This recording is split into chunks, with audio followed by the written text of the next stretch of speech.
বেশ টানাপোড়েন চলছে ভারতের সাথে বাংলাদেশের সম্পর্কের।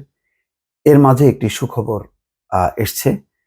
সেখানে দেখা যাচ্ছে যে খুব তড়িঘড়ি করে ভারতীয় হাইকমিশনার অর্থ উপদেষ্টার সঙ্গে দেখা করেছেন এবং বলছেন যে ভারতের সঙ্গে চলমান প্রকল্প নিয়ে কোনো সংকট নেই। এটা অর্থ উপদেষ্টা বলছেন, অর্থাৎ ভারতীয় হাইকমিশনার তাকে পুঙ্খানুপুঙ্খভাবে ব্যাখ্যা করেছেন এবং আশ্বস্ত করেছেন, যার প্রেক্ষিতে অর্থ উপদেষ্টা এখন বলছেন যে ভারতের সঙ্গে চলমান প্রকল্প নিয়ে কোনো সংকট নেই। ভালো, এটা সুখবর। মাঝখানে যেই সমস্ত পাল্টাপাল্টি খবরাখবর আসছিল তা থেকে বেশ একটা সংকটই বলা যায়। নিউ ইয়র্কে যেমন মোদির সঙ্গে দেখা করতে চান ইউনূস, ভারত এখনো সে ব্যাপারে সাড়া দেয়নি।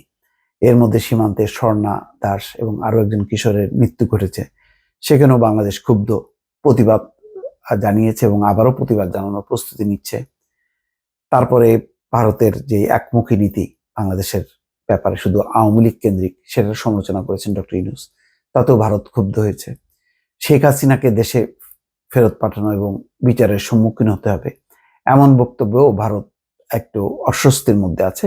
তো এই অবস্থার মধ্যে হঠাৎ করেই ভারতীয় হাইকমিশনার উদ্যোগী হয়ে অর্থ ও বাণিজ্য উপদেষ্টা ডক্টর সালাউদ্দিন আহমেদের সঙ্গে দেখা করেছেন। তারপরে সালাউদ্দিন আহমেদ বলছেন যে ভারতের সঙ্গে চলমান বড় প্রকল্প নিয়ে কোনো সংকট নেই, কোনো প্রকল্পের কাজ স্থগিত হয়নি। মঙ্গলবার সচিবালয়ে ভারতীয় হাইকমিশনার প্রণয় ভার্মা উপদেষ্টার সঙ্গে সৌজন্য সাক্ষাৎ করেন। এরপর ডক্টর সালাউদ্দিন আহমেদ একথা বলেন। এর মধ্যে আরেকটা খবর আপনারা নিশ্চয়ই দেখেছেন যে ওই 5ই আগস্ট সরকার পতনের আগেই, তখন আইন শৃঙ্খলাজনিত পরিস্থিতির কারণে দুই দেশের মধ্যে যাত্রীবাহী ট্রেন চলাচল বন্ধ ছিল, মৈত্রী এক্সপ্রেস। এখন পরিস্থিতি স্বাভাবিক হলেও দিল্লির কোনো আগ্রহ নেই এই মৈত্রী এক্সপ্রেসটা আবার চলাচল করার ক্ষেত্রে। এটা নিয়েও একটা অস্বস্তি বাংলাদেশের, যে কেন ভারত এটির অনুমতি দিচ্ছে না। ভারত এটার কোনো ব্যাখ্যা দেয়নি। যাই হোক, সালাউদ্দিন আহমেদ বলছেন যে ভারত আমাদের সবচেয়ে ঘনিষ্ঠ প্রতিবেশী, তাদের সঙ্গে দীর্ঘদিনের সম্পর্ক রয়েছে। অর্থনৈতিক ও বাণিজ্যিক বিষয় সহ বেশ কয়েকটি প্রকল্প নিয়ে আলোচনা হয়েছে। চলমান প্রকল্প নিয়ে কোনো সংকট নেই বলেও তিনি জানান। অর্থ উপদেষ্টা বলছেন, বিজ্ঞান প্রযুক্তি সহ আরো বড় প্রকল্পে দিল্লি আগ্রহ দেখিয়েছে। বিনিয়োগের ভালো জায়গা বাংলাদেশ, এ সময় বাংলাদেশে বিনিয়োগের জন্য ভারতকে আহ্বান জানান তিনি। ঢাকা দিল্লি একসঙ্গে আগের মতোই কাজ করছে বলে জানিয়েছেন ভারতীয় হাইকমিশনার।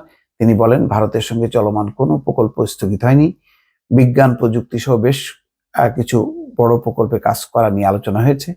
আশুগঞ্জ ও আখাউড়া সড়কের মতো কিছু প্রকল্পের ঠিকাদার ভারতে চলে গেলেও দ্রুতই ফিরে এসে কাজ শুরু করবে বলে তিনি জানান। তিনি আরো বলেন, ভারত থেকে বাংলাদেশের ঋণের অর্থ ছাড় করার কোনো বিষয়ে সমস্যা নেই। আগের মতোই এই সরকারের সঙ্গে দ্বিপাক্ষিক সম্পর্ক এগিয়ে নেবে ভারত। এটা ভালো, কিন্তু একটি কথা ভারতকে তো অবশ্যই মনে রাখতে হবে যে সমতা এবং মর্যাদার ভিত্তিতে বাংলাদেশের সাথে সম্পর্ক করতে হবে। এটা হচ্ছে অন্তর্বর্তী সরকারের সিদ্ধান্ত এবং এটা নিশ্চয়ই বাংলাদেশের সেই অধিকার আছে। এটা মাথায় রেখে ভারত যদি বাংলাদেশের সাথে আগের মতো সম্পর্ক বজায় রাখে, সমস্যা নেই, এটা দুই দেশই উপকৃত হবে। দর্শক, ভালো থাকবেন। আল্লাহ হাফেজ।